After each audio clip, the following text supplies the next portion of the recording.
Okay, let's get real here for a second. Why is it that people that do a lot of work in photography, and I don't mean necessarily as a business, but there are actually quite a few professionals, and they still qualify as professionals in a certain spectrum of the definition, that they get regular work as wedding photographers or event photographers. Why is everybody so afraid of speedlight use and expanding their comprehension of how to use speedlights? It's because composition and normal camera exposure is just enough that they can actually concentrate on what it is they're shooting and worry about the depth of field, the current ambient lighting, what their exposure needs to be, and then you add a completely different level of light layering into it, at least speedlight use on location. Not talking about studio strobes.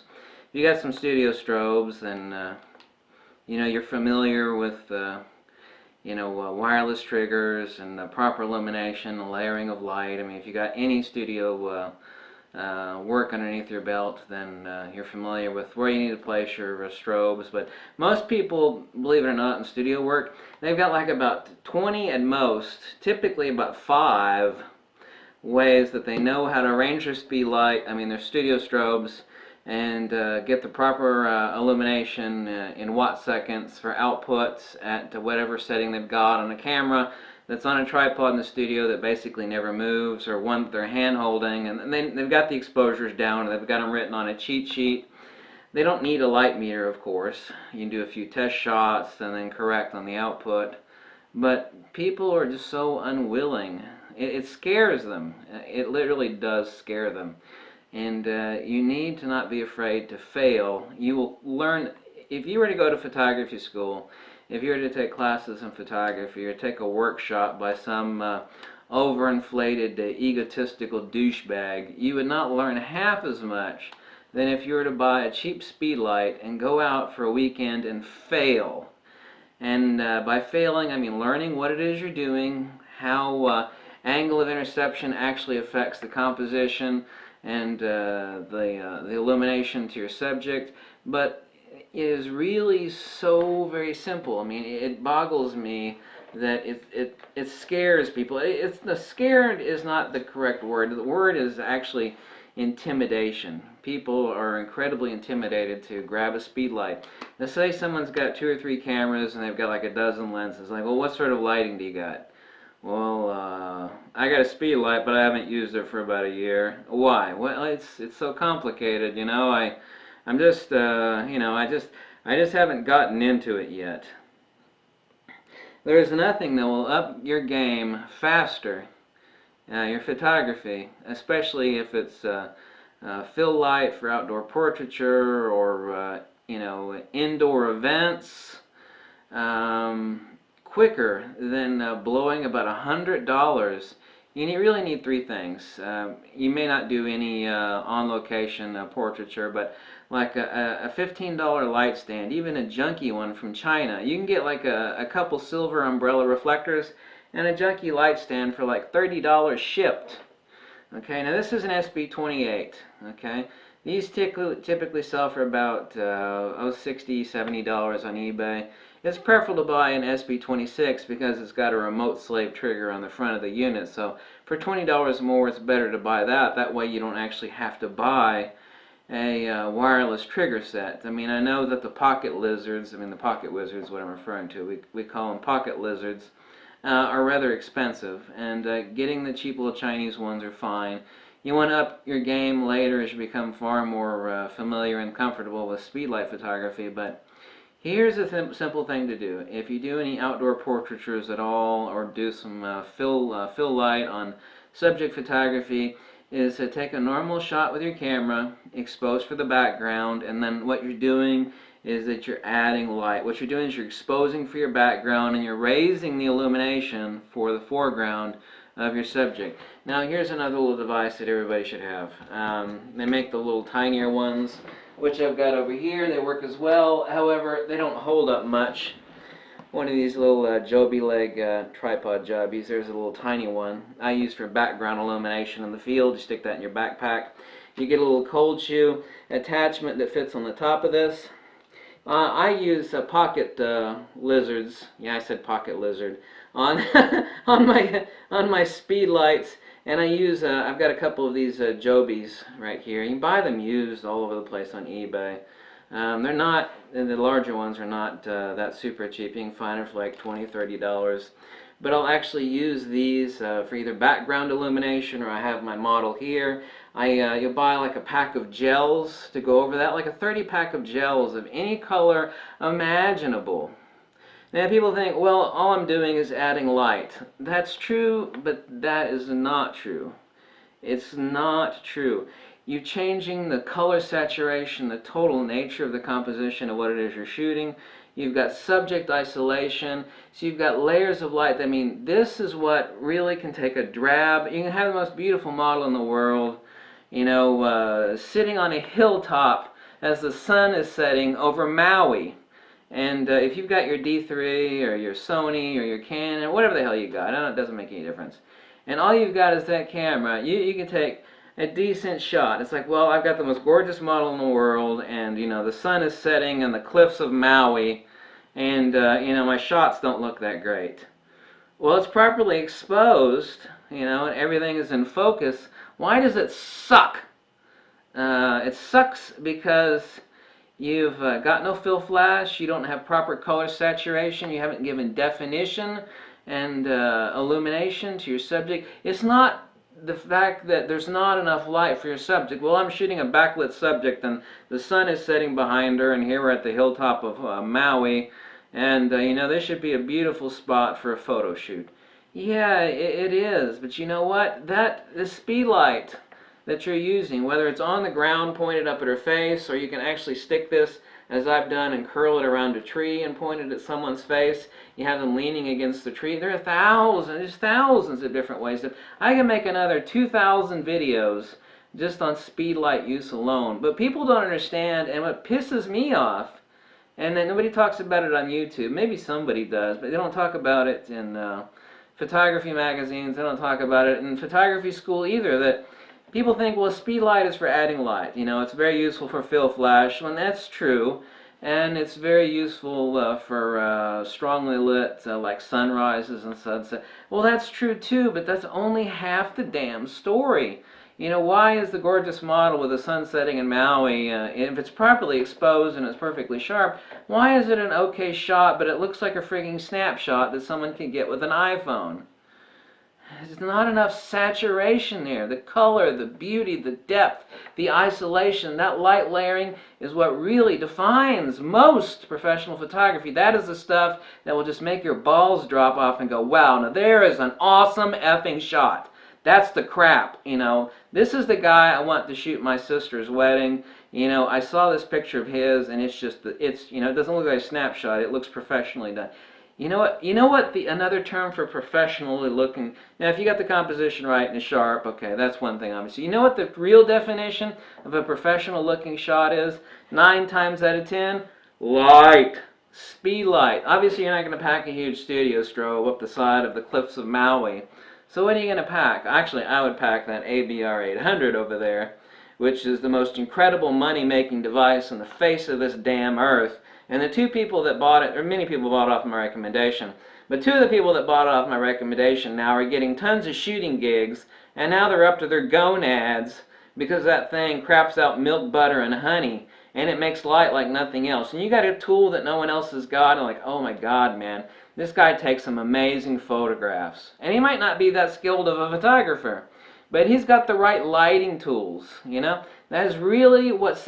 Yeah, I could buy a D4S, an Nikon D3, an Nikon D810. You know, this is a camera. And of course, the professional cameras don't have a pop-up.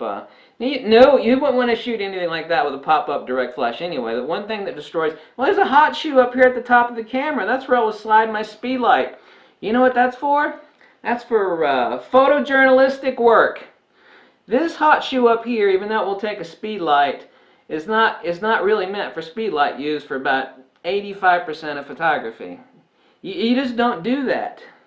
You know, if you're in a pinch, Yeah, okay, but that's what they make flash cables for, like SC29, SC28. You got to get the damn flash off the camera. That's number one. Number two, you have to understand what layering light means, and you need to start failing, okay? Take the kid or the wife out to, a baseball park or, just somewhere where the sun's setting, the sun is rising. Start to fail. You will learn what it takes to raise the illumination up. Expose for the background if you want to, okay? Or you can totally isolate it out as a compositional choice, obviously. But in most cases, like if you got a beautiful backdrop and you don't necessarily have to bring that into focus, but you want to expose for it properly, but have it out of focus, and you want like a preferable depth of field of like f2, f1.4, f1.8, but you want the proper exposure for it, even though it is totally out of focus and outside of the depth of field that you've got for what you're shooting, you still want it properly exposed. Okay, you expose for that with your camera. This isn't that difficult, okay? And you're going to fail some, but you are going to learn damn quicker what the hell it is you need to do, and you will learn more than that than you would ever learn in 2 years of photography school or by taking some douchebag's photography workshop. It just, you will learn more from Speedlight. You buy a $60, $80 SP28, SP26 Nikon Speedlight, SP800 if you could afford it, but you don't need that for manual non-TTL flash exposure. All you need is a manual adjustment on the back. So you can crank up or crank down your power, throw on a diffuser, throw on a gel filter. It could be sunrise. You could throw some orange light on the person's face and body as if it was sunrise light. You just pop a gel filter on the front of that. You bring up the light. You take your camera, okay, you underexpose your subject. Soon you'll learn how to do this very quickly without even having to do that. Okay, you expose for the background, the whole scene, and then you dial in your light. You can add a third layer of light too. What I typically do is I'll take a couple of these with me. I'll use this for background illumination, like if someone's wearing a lace wedding dress and it's a sunrise or sunset shot, or it's just past sunset. What I'll do is throw this underneath, behind somebody, to give edge definition to them. It makes them look angelic, especially for women. What I'll do is I'll bring it on the ground, and they're standing up here, and I'm over here. Give edge definition to the back of them. When it comes to that, you really have to screw up really bad on the power output to be, too far over or too far under. I mean, anything you set it at, like 1/16th, 1/32nd, you're smoking. You're doing good. So it doesn't have to be exact. For the fill light for the face, all you have to do is just crank it up to where it needs to be. This is where you need to go out and fail for about a week or a couple days. You will learn immediately what the hell it is you need to do, and you'll be. And what happens to everybody else that I tell this to over the years? I've shown this to people. I have actually done teaching stuff on photography in the past, and I show people how to do this. Like, my God, why didn't I figure this out before? All I have to do is I know if a person's like 4 feet away, and I'm shooting at ISO. I know what the light is, and it's kind of dusk. I'm like ISO 200 or 400. I'm exposed for my background. All I need to do is bring this up to a quarter power,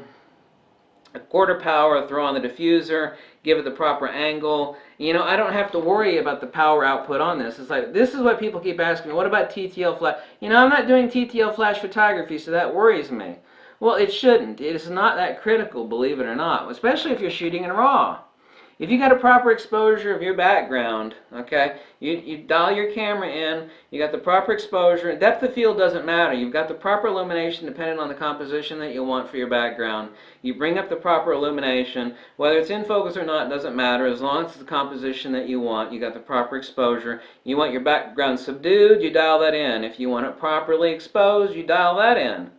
Okay, no brainer, right? That's all on the side of the camera. Everything else is really butter. I mean, it will take you less than 48 hours of experimentation to learn that, she's 4 feet away or they're 10 feet away. You will remember what to do in this, and the notion of TTL flash. Well, you've got a pocket lizard on that strobe, but you've got no TTL power. Doesn't matter.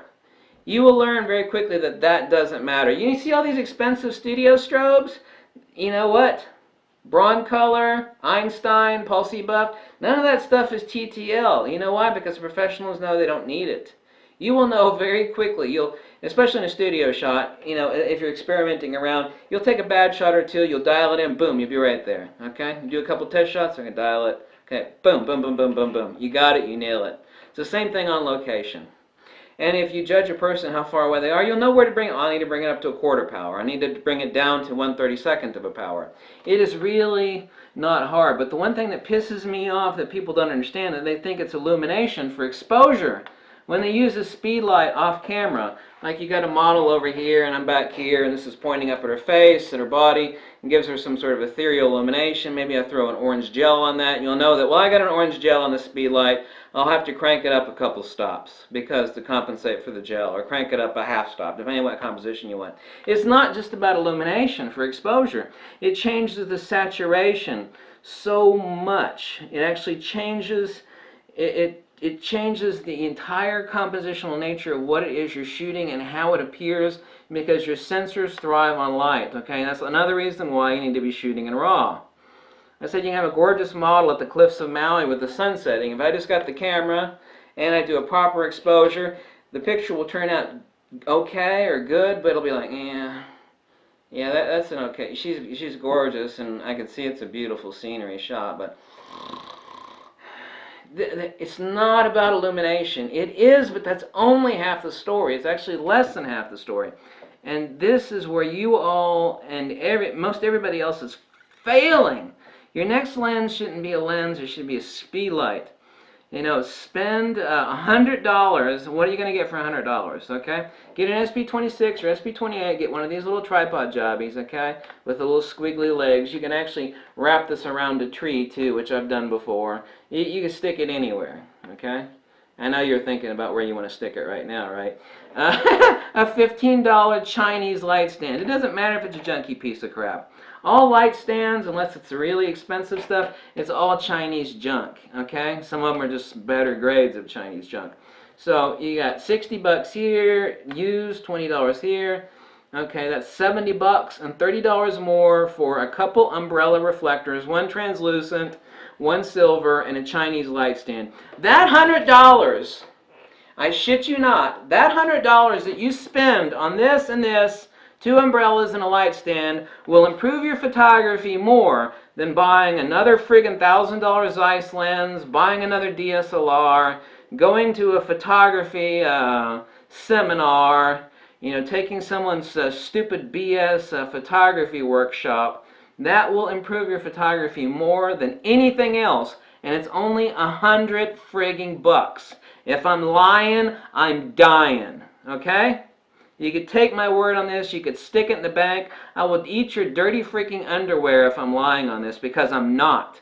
And it's not just about illumination. You have to understand what this does to your photography. It's like, well, it just brings up the exposure. It's about illumination. No, it changes the saturation, the nature, the depth, the perceptual depth, the richness of your shot. It changes so much more than just the illumination. It does so much more. And this, whether it's a studio strobe or several different speed lights, really is, learning to add that second, and of course when you get comfortable with it, it's like, well, I'm comfortable with the second layer of light. Here's my first layer right here in my camera. I'm exposing from my background or whatever I want compositionally. Here's my second layer. This is a whole lot easier, and I don't know why I was so scared of it for so many years. This really is 85%, if not more, professional photography, and what will make your portfolio just go, damn. That's it. I love it. Love it. So, like I said, that's the fact. Nobody's going to refute it. Nobody's going to deny it. And I'm get no rebuttals on this video because there is nothing to rebuke in this video. It's as simple as that. Okay? Bye.